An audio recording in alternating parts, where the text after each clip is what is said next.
Hi sir. Hi. మన దురంధర్ అని Ustaad Bhagat Singh clash అవుతున్నాయి. ఏ మూవీ ఎక్కువ హిట్ అయ్యే ఛాన్స్ ఉందండి? అది యాక్చువల్గా దురంధర్ ఫ్యాన్ బేస్ దురంధర్ అండి. అది పాన్ ఇండియన్ సినిమాగా ఎరగదీసింది. దురంధర్ 1 అయితే దురంధర్ 2 ఇప్పుడు వస్తుంది. అది మార్చి 19న వస్తుంది. యాక్చువల్గా మార్చి 19న దురంధర్ 2కి టాక్సిక్ కి కాన్ఫ్లిక్ట్ అవుద్ది అనుకున్నాం మనం. రిఫ్ట్ వస్తుందేమో అనుకున్నాం. కానీ ఏంటంటే టాక్సిక్ వచ్చి జూన్ 4కి వెళ్ళింది. ఆ విధంగా అది అంటే ఈ పశ్చిమాసియా దేశాలు అంటే అరబ్ ఎమిరేట్ దేశాల్లో యుద్ధ వాతావరణం ఉండటం వల్ల మేము సినిమాని వాయిదా వేస్తున్నాం. అక్కడ కూడా మాకు బిజినెస్ ఇది అవ్వాలి కాబట్టి అందువల్ల వాయిదా వేస్తున్నాం అని వాళ్ళు జెన్యున్గా ఒక రీజన్ చెప్పారు, వాయిదా పెట్టుకున్నారు. అదే విధంగా ఇక్కడ దురంధర్ 2 సేమ్ అదే ప్లేస్ లో అంటే మార్చి 19నే రిలీజ్ అవుతుంది.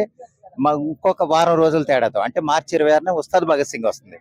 ఈ రెండిట్లకి కొంచెం కాన్ఫ్లిక్ట్ ఏమన్నా వచ్చి కొంచెం బిజినెస్ ఏమన్నా ఎఫెక్ట్ అవుద్దా అని అనుకుంటున్నారు. యాక్చువల్గా అయితే ఎఫెక్ట్ అయ్యే అవకాశం లేదండి.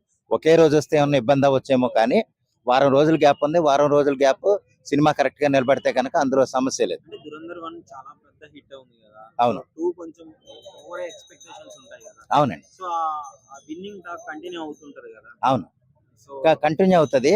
అది మనం ఫస్ట్ రోజు వచ్చే సినిమా రిజల్ట్ ని బట్టి చెప్పొచ్చండి. వాస్తవానికి రిజల్ట్ అయితే అల్టిమేట్ గానే ఉంటదన్న అనుమానం అయితే ఎవరికీ లేదు.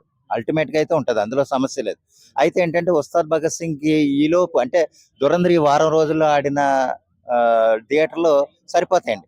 అంటే మొత్తం అన్ని తీసారు. దురంధర్ ఉండాల్సిన 26వ తారీఖున ఒకవేళ ఉస్తాద్ భగత్ సింగ్ వచ్చిన దురంధర్ 2కి ఎన్ని థియేటర్లు ఉండాలో అన్ని థియేటర్లు ఉంటాయి. కొన్ని తగ్గుతాయి. దురంధర్ మన ఉస్తాద్ భగత్ సింగ్ రావాల్సిన థియేటర్లు అన్ని ఉంటాయి. ఆ విధంగా ఆ సినిమాకి కూడా ఎఫెక్ట్ అయ్యేదే ఉండదు అని నా ఉద్దేశం అండి. దురంధర్ కి ఎఫెక్ట్ అయ్యే ఛాన్సెస్ ఉన్నాయి కదా. మరి ఉస్తాద్ రాగానే ఫస్ట్ డేట్ టాక్ బాగా వచ్చిందంట. అవును. దురంధర్ పోయే ఛాన్సెస్ ఉన్నాయి కదా. అవును, అవ్వచ్చు. అంటే వాళ్ళు ఇంకా మేకర్స్ ఆ డేట్ కి కన్ఫర్మ్ చేసుకున్న తర్వాత మనం ప్రత్యేకంగా చెప్పలేము. ఇది ఎలాగంటే మార్చి 19న వాళ్ళు అనౌన్స్ చేసుకున్నారండి. మార్చి 26న కూడా ఉస్తాద్ భగత్ సింగ్ వస్తున్నట్టు తెలుసు, మేకర్స్ కి తెలుసు. వాళ్ళే ఉద్దేశంతో అయి ఉండొచ్చు. దీర్ఘకాలికంగా అంటే కనుక ఉస్తాద్ భగత్ సింగ్ మార్చి 26న వచ్చేలాగుంటే వాళ్ళు వదలకపోను. కానీ ఏంటంటే చాలులే, మాకు 6 రోజులు చాలు లేదా వారం రోజులు చాలు. మనకి ఇక్కడ తెలుగు నేటివిటీ ఇది అవుతుంది కాబట్టి మనకు ప్రత్యేకంగా సమస్య ఏం కాదు. ఆ విధంగా ఏంటంటే ఉస్తాద్ భగత్ సింగ్ కానీ లేదా దురంధర్ 2 మార్చి 19న వచ్చే దురంధర్ 2 కానీ ఇబ్బంది ఉండదండి. వారం రోజులు దాని బిజినెస్ కి దానికి చాలు. ఎందుకంటే ఉస్తాద్ భగత్ సింగ్ అనేది రీజనల్ సినిమా.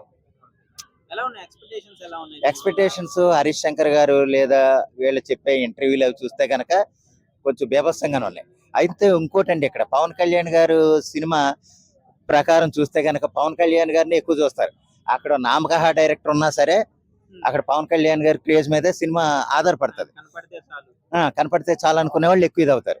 అదే విధంగా ఇక్కడ హరీష్ శంకర్ ఉన్నాడు కాబట్టి ఒక పెద్ద మెగా ఫ్యాన్, ఒక పవన్ కళ్యాణ్ గారి కల్ట్ ఫ్యాన్ అన్నప్పుడు ఏ విధంగా చూపిస్తాడు, ఏ విధంగా తీస్తాడు. మొన్న ఇంటర్వ్యూలో చెప్పాడండి. అదేంటంటే ఒక స్టెప్ చేశారు పవన్ కళ్యాణ్ గారు. చేస్తే నాకు అందరూ క్లాప్స్ కొట్టి ఎరగదీసి క్లాప్స్ కొట్టేస్తున్నారు. అయితే ఏంటంటే నాకు నేను కూడా క్లాప్స్ కొట్టాను. కానీ ఏంటంటే పవన్ కళ్యాణ్ గారి దగ్గరికి వెళ్ళి వన్స్ మోర్ అన్నారు. అదేంటి అందరూ బాగా కొట్టారు, ఎరగదీసి స్టెప్స్ కొట్టారు, మంచి అప్లాజ్ వచ్చింది కదా, మళ్ళీ ఇదెందుకు అడుగుతున్నాం అని అంటే, కాదు సార్ మీది హెయిర్ ఒక జంపింగ్ వస్తుంది, మీరు ఊగుతున్నప్పుడు ఆ జంపింగ్ వస్తుంది. మీకు తమ్ముడు, బద్రి లేదా చాలా సినిమాల్లో అది ఒక సిగ్నేచర్ ఇది కింద ఉంటది. కానీ ఏంటంటే ఆ హెయిర్ జంప్ నాకు కావాలి, ఆ తల అలా ఊగుతున్నట్టు నాకు సినిమాలో కావాలి, అందుకోసం వన్స్ మోర్ అడుగుతున్నానంటే సరే చెయ్యి అనేసి అన్నారు. నేను మళ్ళీ రీటేక్ చేసి అంటే మళ్ళీ టేక్ తీసుకుని అది మళ్ళీ చేశాను. అంటే అంతమంది అంత గొప్పగా ఆయన హెయిర్ స్టైల్ కూడా ఫ్యాన్స్ ఉంటారు. ఆయన ఆ మూమెంట్ అటువంటిది. సినిమా అయితే 100% అల్టిమేట్ గా బ్లాక్ బస్టర్ అవుతుందండి, అందులో నో డౌట్. కోట్లు అనేది అంటే పవన్ కళ్యాణ్ గారి సినిమాతో ఒకటి ఉంటదండి, అది ఫ్లాప్ లేకపోతే హిట్ అనేది మనం ప్రత్యేకంగా చెప్పలేం. కానీ రిజల్ట్ మాత్రం మామూలే, రిజల్ట్ మాత్రం అల్టిమేట్. అది ఒక 300 crores లేకపోతే 400 crores అనేది మనం ప్రత్యేకంగా చెప్పలేం. అయితే ఆ టాక్ వస్తే పవన్ కళ్యాణ్ గారి స్క్రీన్ మీద కనిపిస్తే చాలా అనుకునే వాళ్ళు చాలా మంది ఉంటారు. అది తప్ప మనకి ఆయనకి ఎప్పుడు కూడా ఇంకోటి మొన్న ఇది రీసెంట్ గా వచ్చిన సినిమా ఏంటంటే ఓజీ సినిమా కూడా ఇలాగే రెవెన్యూ పరంగా కొంతమంది అడిగారు. కానీ ఏంటంటే పవన్ కళ్యాణ్ గారి సినిమాలు ఎలాగంటే అంత ఓపెన్ గా పబ్లిక్ గా చెప్పరండి. ఈ రోజు ఎంత వచ్చేసింది, లేకపోతే మూడో రోజుకి ఇన్ని కోట్లు చేసేసింది, వారం రోజులకి 400 కోట్లు వచ్చేసింది అని ఎక్కడ చెప్పరు. వాళ్ళ టీం ఎప్పుడు కూడా బయటకి ఎక్స్పోజ్ చేయరు ఆ డేటా రికార్డ్స్. అందువల్ల ఏంటంటే అది మనకి ఇన్ని కోట్లు వచ్చిందని మనం ప్రజెంట్ చేయకల. సినిమా ఆడుతుంది, పవన్ కళ్యాణ్ గారు మనకు కనిపిస్తున్నారు అంతే. ఫైనల్ గా ఉస్తాద్ భగత్ సింగ్ అనేది బ్లాక్ బస్టర్ అవుద్ది అనటంలో సందేహం లేదండి. నేను ఎందుకంటే అన్ని సినిమాలకి సపోర్ట్ చేస్తాను. వన్ వర్డ్ ఆన్సరా, ఉస్తాద్ భగత్ సింగ్ చేస్తాను.